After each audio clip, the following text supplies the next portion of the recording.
going to introduce you first to your speakers for this very interesting panel discussion on growth hacking. We have Kapil Hetamsaria, the founder of VelvetCase.com, which is an online platform for custom-made and international designer jewelry. It provides an easy-to-use technology platform for consumers to discover the best designs out there. We have Samir, the founder and CEO of That'sPersonal.com. He has over 18 years of experience in the internet, mobile, and media industries, specializing in business development, sales, product strategy. Prior to starting That's Personal, he worked with Microsoft, Yahoo, Times of India Group, Midday, and some other corporations. In 2015, Samir was ranked among the top 25 most talented e-commerce professionals in India by CMO Asia. So welcome. We have Anand, Banerjee, the co-founder and chief marketing officer for diapers for baby.com. A member of the International High IQ Society, Anand is a graduate from Mumbai University and a Six Sigma Green Belt certified, while also a proponent of lean principles. He has over 17 years of experience in marketing, market research, sales and retention, and customer care. Before co-founding Diapers for Baby.com, Anand co-founded B&B Global Solutions and Tangram Research and Consultancy. And our final panelist for the day is Sujal Shah, ex-CEO Free Culture. He was also currently the CXO and investor with MissMalini.com and the founder for Bandra Road Advisory Group. He's also the co-founder and former CEO of Free Culture, a venture-based omnichannel retail company and brand in India. Originally from the US, he spent 8 years working in India in the online e-commerce and retail fashion industries with leading brands. And finally, I'd like to introduce you to your moderator for this event, Nayan. Bheda. Many of you know him as a serial entrepreneur and founder of ISeB. He started at a very young age when he began his career, where he created and sold India's first interactive touchscreen kiosk business. He has since then set up and successfully exited over 9 other ventures, all technology enabled, including one in the US and one in Australia. This was all before he started the Indian School of E-Business. Correct, Nayan? Yep. All right, so a big warm welcome to our last panelist for the day, along with Nayan, please. Over to you. Hello. So since we are short of time, let's directly get to the point. We are going to discuss about growth hack. How many of you, the audience here sitting here, understands or knows what is growth hack? Or heard of growth hack? 1. Okay, so let's 2. Okay, so growth hack is a buzzword nowadays, been taking rounds for the last few years. So let's understand what is growth hack from the panelist. Sure, hi. Great to be here. I'm Kapil Hetamsaria. I'm the founder and CEO of VelvetCase.com. We're India's largest and leading jewelry marketplace. We work across different kinds of jewelry and bring together retailers, manufacturers, and designers on the same e-commerce platform and give them the brand shop experience that they can actually build their e-commerce shops on. We have about 200 odd brands online right now, and there are lots of growth hacks that we've done, so we'll be happy to share that with you. Yeah, hello, hi. My name is Samir Saraiya. So I work with a company called That'sPersonal.com, which is India's first adult product website. So we sell, yes, sexual wellness products, and we do so in a manner which is A, we try and bring unique products into the country, and B, we make it conducive for people to buy in terms of discreet delivery and privacy. So I will not do a show of hands in terms of how many of you all have bought from That's Personal. Not required. Thanks. Hi, good evening, everyone. My name is Anand, Banerjee, founder and CEO of diapersforbaby.com. See, my company comes in just after Samir's. So we've been in existence for about 2.5 years, and we're looking to scale up in the coming few months. Hi, guys. Ex-co-founder and CEO of Free Culture, an online apparel company, and currently an investor in a company called MissMalini.com, and they're a CXO managing growth and scale. Thank you.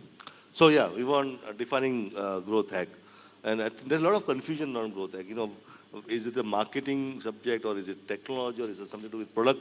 So can each of you, just the way you understand growth hack, and if you can give some international example around that. Sure, I'll take a crack at it. To me, growth hack is creatively getting to your goal without, number one, on a low budget or on a low budget per unit. So if you think about growth hack in terms of marketing, and if you think of a broad-based marketing efforts that you do, how are you able to create either virality or how are you able to scale down your marketing costs per unit, per user over time? So in India, we can also call it jugaad, but in your usual business language, you would call it creative marketing towards getting your goals accomplished. Yeah, to me, growth hacking is a mix between technology, product, content, and marketing. And in a way, it's a blend which is mixed into the product experience itself. And the idea behind this is to increase virality, especially to garner new customers. So it's a mix which engages all these aspects into the whole user experience, into what the product benefits are, and gets existing users to get more out of using virality to get new users to come in.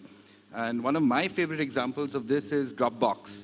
So when Dropbox started, they had a haywire customer acquisition cost of about $250 per customer. And what they were offering the end user was, look, we'll give you free storage space. So what they decided to do very cleverly is to say, okay, fine, we'll give you free storage space. And if you want more storage space, please refer your friends. And the more friends you refer, the storage space increases. So it was a great product innovation, not only product marketing, but it's the next level of product marketing because the whole user experience and benefit was mixed into this. And I believe they skyrocketed to some 4,000% increase to like a very, very high figure. And we all know how powerful Dropbox is today. So I think that, today the marketing function is just not, anymore only the marketing department's responsibility in the modern business. It's every single department's responsibility. Growth hacking basically takes a lot of input from technology because in the modern technology and the advancement that we've done in technology, we are able to get a lot of traction in very quick time. But in one sentence, if I had to say what growth hacking is, it's basically, with very low inputs, using non-traditional innovative methods, you're able to get higher traction as well as, higher retention. Yeah, just to add on to what Anand just said, and I think that that's a very important thing. A lot of us, at least myself, when coming to this panel, I thought growth hacking to me was a bunch of hackers in a room solving a problem and going at it really quickly, and then building something from there. But taking it to the marketing side, which is I think where we're attacking it from, it's around if you look at lean marketing, which Anand and I were discussing before, that you really know your inputs and your outputs, right? It's just a matter of tweaking that to get lower costs and unit economics, like Kapil had mentioned. But on the growth hacking side in our business, it's more about looking at innovation and something that may not be your core area of business, but something you want to attack, right? And if something that you want to attack, you don't have the resources or know what resources you need to put into it or understand what the inputs and outputs will be, that's an area where you can attack it with certain types of marketing or certain types of programs that will help you understand better where you need to put resources or where you can scale fast. And I'll give you a really fun example. And this can happen at any phase of your business, right? So they can be at the starting phase of your business, middle phase, or growing into different verticals. So one interesting example, which many of you may have read about recently, where these two young ladies from HBS who started a company called Alfred. And I read this article, and then, at first I was thinking it's the same, it's interesting, great, a bunch of HBS people starting things, which is fantastic. But how they started their service business was really, really innovative, right? So not knowing pricing, not knowing what package to give people or what people would buy in terms of their service, they came up with 10 to 15 variations of their pricing and services, put them on flyers, went around their community and threw them all out to different people, right? So in that process, they understood that when they got the calls back, they were able to quickly see which pricing worked, which packaging worked, which bundling worked. And this was a way that they started their business, right? Without having to do focus groups, without having to go out and do lengthy research, they actually went out and created something that helped them ramp up their business and get to pricing very quickly. So I think that was a very fun, innovative growth hack at an early stage, as an example. Great. So in short, it's all about rapidly increasing a user base, with whatever method, whether it's a technology, marketing, product, or like you said, jugaad. But you got to increase your customer base or user base very, very rapidly. Samir, you have a very interesting space. And like you said, your products are very discreet, you sell discreetly. So one thing that came to my mind, that means your customer can't give you testimonials. And yet you got to grow, right? So the answer is... Yeah, so I'm just trying to wonder, how would you, I mean, on one side you have discrete, and I feel it's challenging, and on the other hand you have to grow it, or use a hack and do some jugaad to grow your customer base. And where your customer can't talk in front of other people, they can't refer, right? So how do you, what is it you did in your business? Yeah, absolutely right. I don't think there are too many of my customers who want to tell their family that they're buying from That's Personal. But having said that, one of the things that we try to do and say, how do we look at this business? And we divide it into 3 parts. Part 1 is when there's a new user, how do we get that new user on the site? 2 is once the user comes to the site, what do we do? And what do we do post-purchase? So the first part, what we do in terms of growth hacking to an extent is using content. A lot of people, I think most people in this room also would love to read about sex. I hope so. Okay? And we do send out mailers, we do send out very, very interesting content, which is very informative, engaging, and a lot of virality in that. So one of the things that we do pretty successfully is a research report that we come out with every now and then of how Indians are buying sexual wellness products. It's a full research report, north, south, west, east, which are the top states, top cities, what age groups people are buying, male, female. And it actually goes down to levels of, okay, what are the Gujaratis doing differently? What are the Punjabi women doing? What are the South Indians buying? And so on and so forth. So by using content as an engagement tool, we get people to read, engage with, bring it out. We build that into different formats, whether it's infographics, videos, PDF files. So that itself gets people inquisitive enough to come onto the website. Once they come onto the website, we do the usual in terms of giving them offers, giving them, trying to induce purchase through that funnel and get the conversions up. But post-purchase, besides the usual loyalty programs and again putting them back into the emailers, we also give them a lot of free samples that we get. So if you buy, let's say, a lingerie, you'll get a loop sample. You buy a loops, you'll get something else as a sample. And that sort of helps engage people for them to re-engage with us and say, okay, what else is new? And the last thing is obviously try to wow the customer by sending them a very, very nice thank you card, saying we really appreciate your business, we love you, and here's a small card which you can give to your friends and get a discount with. So it's not only a simple technology solution, but we use content as a solution here to drive new users, to get them to know about our brand, to get them inquisitive enough to come onto the website, and then we take the chain all the way down back into the same equilibrium. Once they buy, they get back the content mailers going out there. Like you said, sampling, and sampling is one of the very key constituent of marketing, and it's so Anand, you had something very interesting to share, where how some companies have used hack for sampling. Would you want to share that? Sure. So this is a very interesting story which happened about 7 or 8 years ago. There's a major baby food manufacturer who was struggling with their numbers, especially in the big cities. And they just didn't have any idea how to increase their numbers. Now, this is a very simple hack. This is more cultural than anything else. So we all know that, there used to be a time, I don't know whether it still happens, but there used to be a time that, even before the mother knows, that she's going to deliver a baby, the transgenders would know, and they would arrive at your doorstep. And this used to happen quite often. So, all the time, in fact. So this company, someone, within the executive ranks, within this company actually gave a suggestion that why don't we make them our, sample places. And they did that activity for about a period of 3 to 4 months, and their sales in that particular year actually increased tenfold. So that's a very simple hack, no technology used at all. Superb. Could anybody have thought of that, using your Unix to actually go and deliver sample? It was a good hack, superb. Sujal, you'd want to share something, how you have used such hacks in your business? This was in 2012, so with Free Culture, a company that I created, we were trying to solve the problem or figure out what's the omni-channel strategy, and this was omni-channel before omni-channel came about in the last couple of years. Obviously in the West it had. So, a lot of folks had come up with pop-up stores, which are 1 or 2 days being out in different places, but for us it was a non-core business. We were digital, online only. So I created this 45-day installation, and where was our biggest competitor? It was the offline stores of Zara. So I went to DLF Promenade, and Delhi, and I said, I want that place right in front of Zara to catch their customer.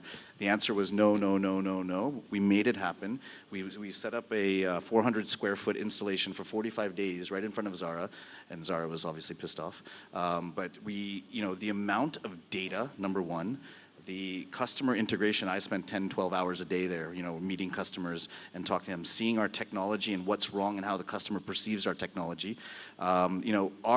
The feedback from that was phenomenal. The ability and the learning and understanding that customers didn't care if they got it right away or not. They said, we can take it the next day, but as long as you're confirming that everything is there and they could see, feel, and touch, because that was a big problem in single brand e-com in India, is the see, feel, touch, right, and fit. So, this hack, if you will, is maybe known, but we extended it. We wanted to see how long how 45 days worth of data would do for us. And that was the genesis of the stores that we started very soon thereafter. So the noticeable are AOVs, our ASPs, AOVs, specifically basket sizes, increased from a range of 30 to 50% during that time. And follow-on customers from that cohort were fantastic. So that was a really interesting thing, that it was not necessarily novel, but I think a lot of folks, do the 1-2 day type of thing. Spending a long period of time and seeing the up and down cycles, especially catching the customer where you know that they're going to be, I think it was a very, very smart thing for our business at that time. Kapil, would you want to share your experience about hacking or how you used hacks to grow? Yeah, I'll share one of my experiences. So, how many people here actually think that selling online jewelry with no inventory, our largest order has been 1.62 crores? 1.62 crores, guys. That's been our largest order. Online jewelry, no inventory. And the power has been because of a simple thing called WhatsApp. Right? So what happened, here's what happened. There was a bridal family. The bride was obviously this young girl, 27, 28 years old. She was looking for more modern designs. She goes to traditional jewelers. There she finds very traditional designs. She comes online. She looks through our catalog. On our catalog, we have a few designs which are in the 10 lakh, 15 lakh, 20 lakh range. She sees them. She likes the style of them. She then basically connects to our consumer care. That's where the cycle starts. But how do we start now thinking about engagement with that consumer without inventory? She's used to touch, feel, try, wear. What we did was we created a simple WhatsApp group. We put few of our bridal design partners, our bridal jewelry partners on that group. We put the bride and her influencers on that group, and it was moderated by us. It took about 15 days for her to figure out. And in those 15 days, about 1,000 designs were actually interchanged between all of these people. And that's what resulted in an order size of 1.62 crores. Great. So you use a very unconventional method, WhatsApp, to form a group who can be influencers in buying decisions. Great. So this reminds me of about a couple of years back, we had this ice bucket challenge. Remember, and within no time it had become viral, and almost half the people on the planet would know what was Ice Bucket Challenge, where people had to nominate 6 other people or 3 other people. Something similar, would that be called a hack? Would that also be a hack, something like? Yes, it will be, because, using technology to, create something viral, which, spreads faster, gets you a lot of eyeballs in terms of, your reach towards potential customers. Yes, it is a hack. So, a PM, Prime Minister, tried to do something similar when they launched Swachh Bharat campaign. And he said, okay, we'll have a cleanliness drive. He nominated 9 people, and hoping that each of these 9 people will in turn nominate 9 people. And soon it will become viral, and, almost everybody in India would be on a cleanliness drive. But it didn't pick up. What went wrong? So, what I'd like to do is draw an interesting comparison between our Prime Minister's 2 campaigns. One was the Swachh Bharat Abhiyan, like you mentioned, and the other one was, selfie with your daughter, which was, basically towards, protecting the girl child. Now, if you see, the key difference between these 2 was the fact that the use of technology, which was readily available, was not made in the first case. So imagine, you being able to easily refer somebody by the touch of a button on your mobile phone. That's something that wasn't used. Okay. Okay. When it comes to the latter one, which is the selfie with your daughter case, where the entire campaign was based on taking a selfie with your daughter and uploading it on Twitter. And the best entries, get to meet the Prime Minister. So obviously there was an incentive attached at the end, but more important was that, there was ease of access for the end consumer, and there was a wider reach in that sense. Great. So I think I've been hearing some examples which there was no technology involved in the hacks. But if you bring in an element of technology, then the viability factor comes in. And, that's one of the key things. One confusion always remains, and, there's a common question that we've been getting. How growth hack is different from lean marketing? Sujal, would you want to take that?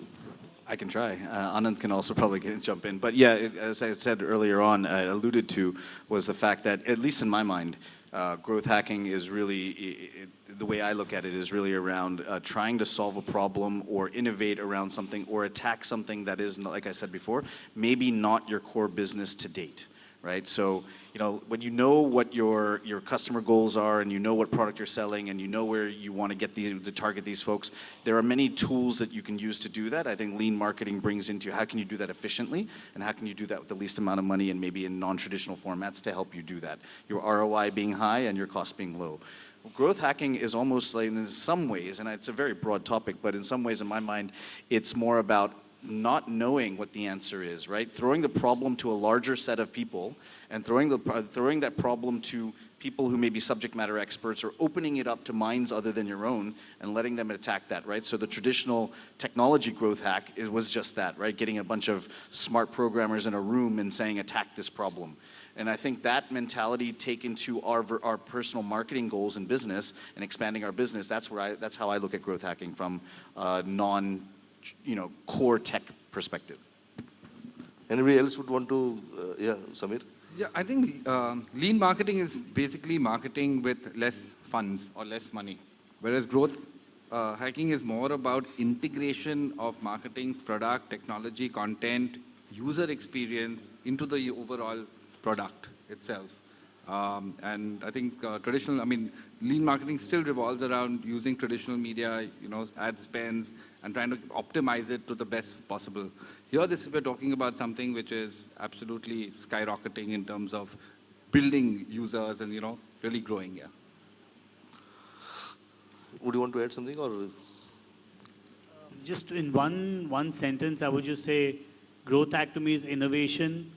Lean marketing to me is micro-segmentation. I think we talked about that in the earlier panel as well. So to me, just simplifying that, those are the two words. Very interesting points, all of three of you. So, moment you come out hack, and then the question comes up, is it ethical? The question always hinges around it. Is growth hack always ethical, or there are unethical ways, or does it hinge on the borderline of ethical and unethical? So what would be your take, Kapil? Is growth hack ethical? Yeah, I don't think growth hack can be ethical or unethical. The question is, what are you doing to hack, right? So if what you're doing, if the activity is something which is not ethical, then it's not ethical. But if you're using either tools or technology or media or virality or innovation or like Sujal was saying, throwing out a problem to a larger set of people where they will figure out a possible solution, and that's completely legit. Yeah, I feel that growth hacking has, it builds in the whole product or content effectiveness into the whole thing. So it's really a tool to try and induce trials to a large extent and get people to come and try a product or experience a product. So I feel it's fairly ethical if you can really do it well, provided you have that effectiveness inbuilt into your experience here. I'd say, just like everything else, it just depends on the individual. There are unethical ways of, hacking growth, and there are ethical ways of hacking growth. It's completely an individual's choice, and, it's your, a matter of your integrity. So, yeah, it can be ethical, it can be unethical. I think they cover the ethics, but I would add one more example that I thought would be interesting to share, if that's okay. So this is like with the concept of opening up a problem to other minds. coming out of free culture, and a lot of e-com companies will see that building the top of the funnel is a real challenge. When you're building a product, you're building the bottom and you're building the top. How do you connect the two? And the larger problem is the customer, right? The customer acquisition. So I had an inventory business, I had an amazing product, I had great marketing, but building that top of the funnel to keep that going was the biggest challenge I faced. So in my next avatar in life, when I was talking to Malini from MissMalini, in fact, I was talking about how do I build another brand, clothing brand, and how do I do that in a different, smarter, way than what I did last time. And we came up with an interesting solution because I opened it up to a different mind, a different person who had a different perspective than what I did. And that's all in the content space, as Samir has been talking about. So we did something interesting, right? Coming out of that kind of fun discussion, we did a JV where we said, let's build a content vertical and let's talk about the area that we love, right? So whether that be a certain type of clothing, a certain type of fashion, let's be out there on social media, let's be out there on the platform, and let's build a following. And then only when we have critical mass will we even consider building a product to sell. And that's exactly what we've done, right? So about 1 year, we built this company called Bandra Road, which is a content vertical on MissMalini, and all we do is talk about what we love in fashion and what we love in that type of fashion. We've built a pretty simple following, a good following across different social media as well, to the point where in the last 4 or 5 months, we've been getting the question, when are you gonna sell us products? When are you gonna do this? We love this. When are you gonna do that? So within the next week, in fact, we're launching the first ever, clothing brand online that has been created from demand from content. So our top of the funnel is already existing. We know what they already want, and we already have a customer base. We know what products we need to sell and what area we need to be in without getting into an expansive set of inventory as well. So to me, that gets into, it's a long-term growth hack, but it's a growth hack where I opened up my idea and my problem to somebody outside of what my subject matter expertise was at the time. And we created something which we're going to bring to fruition. So I think that's pretty fun. Great. So since you're short of time, I'll just summarize. I captured some notes here based on what we just discussed. One thing what comes out common is for a growth hack, viability should be at a core strategy, at the core of the strategy. If you can bring in viability in your whatever hack you're trying to do, then it helps you to grow very rapidly, and that's one of the key objectives of growth hack. One more thing which I understood is giving out a social proof. If you can make your users tell other people that I'm using this, like the Dropbox example which you gave. Unfortunately, Samir, in your business, perhaps you cannot, but otherwise, a social proof, helps to bring in that variability where you make customers talk about your product in the social platforms. Then one more thing which I, picked up from the discussion here is that it's more of a exploring new channels. Like the example which Anand gave, very unheard of, asking Unix to go and deliver the samples. So you had to keep on exploring new channels, not necessarily it has to be a technology driven. You may look into very unconventional new channels, and you can hack the growth. And finally, what I understood growth hack is, earlier we had, it was a market driven products. Today it is product driven marketing. The marketing is built into the product.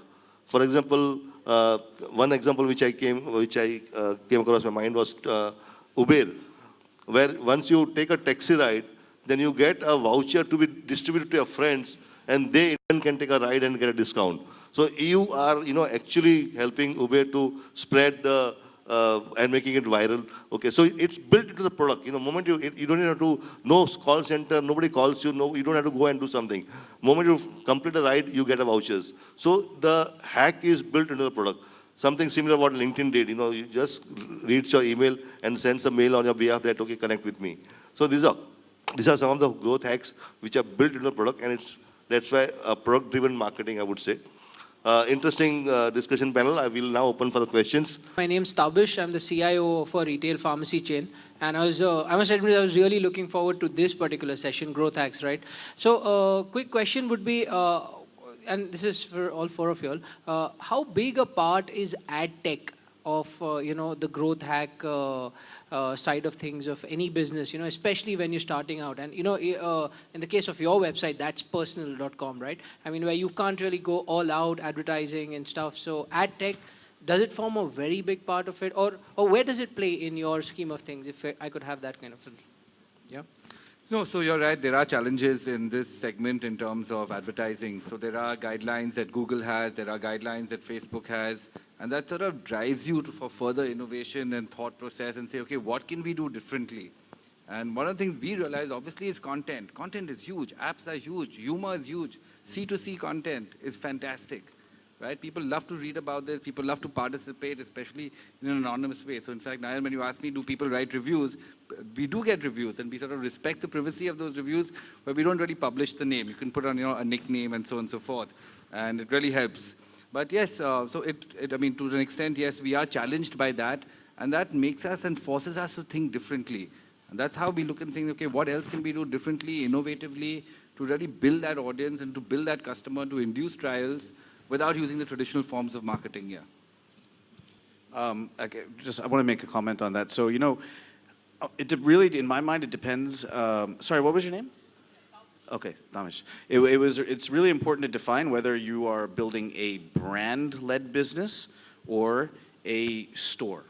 To give you a slight difference, right? At Free Culture, I think some of the challenges we had in the beginning, I was very much on the mindset of building brand loyalty, because that's what I'm selling, aspiration and a brand, right? The product is important as well, but it's not a multi-brand store. It's a single brand, right, at the end of the day. So ad tech, while important in today's economy, in my opinion, if you're building a brand, loyalty comes from more than just ad tech, more than just using GDN, more than just using retargeting and all the different services. Those are important tools. But if you base your marketing on ad tech, or you're building your brand loyalty on ad tech, I think that's where you'll go wrong very fast, right? Social media, content, as he mentioned, on-ground marketing, organic marketing, word of mouth, net promoter score, old school, right? These are the things that really matter in building brand. But ad tech is certainly a very important tool. I think it's kind of spray and pray for a lot of folks. So the more that you can understand your consumer and target them and use non-financial methods, even if you're using, Facebook or Twitter or Instagram or Snapchat, I think those are smarter ways to test and learn, and then figure out where you want to spend your money, because you can drop 1 crore, 2 crores, 5 crores every month if you want to, with some ROI. But that customer, generally speaking, it's more like affiliate customers, right? It's not necessarily a customer is going to repeat. You might have brought them there for a specific reason, 500 rupees off or double discount or whatever it is. Get that person back again, you have to pay again. So building loyalty, I think, so ad tech, again, to me, is an amazing tool, but it's a tool. It's not a way of life, in my opinion. So I would just like to add, in case, if you're talking about ad tech, or let's say open growth hack, your core offering, whatever your core offering is, should be part of the hack. For example, Twitter understands that their success lies on the followers and following. Okay, so the moment you create a Twitter account, they don't wait for you to get followers, they provide you with some followers. Okay, now that's a core offering they have, and they start making you as a user say, okay, these are followers. Okay, so that should be the part of the hack, and those people in turn, so this now becomes viral. Okay, so that's the core offering has to be part of the hack. Then you have a high chance of succeeding and getting the J cow. Generally, every entrepreneur looks for that J cow or hockey stick cow, or at point of inflection when your growth jumps up like anything. And that even investors love to see that kind of graph, and that will come from these kind of hacks.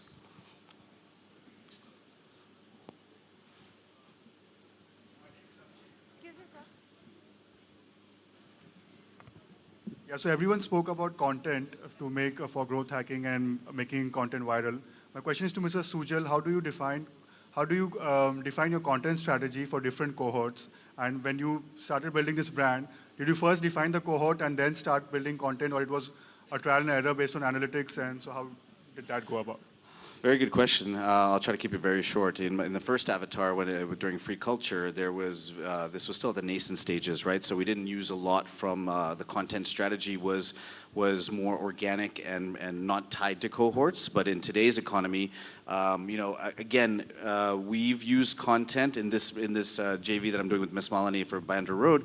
We've not used cohorts per se. We've used content in a manner to, people are very smart nowadays, right? They see that if you're talking, I think you heard it on a panel earlier, if you say that I'm selling a Bisleri bottle, right, and you just put this front and center, that may be something that people are not going to consume your content. But if you talk about activities, where you are running a lot, or sports, or things that require in and around that area, and you talk about that with passion and with some fun information, that's really where you can attach brands. So we took more of that pattern. We didn't attach it to cohorts as yet.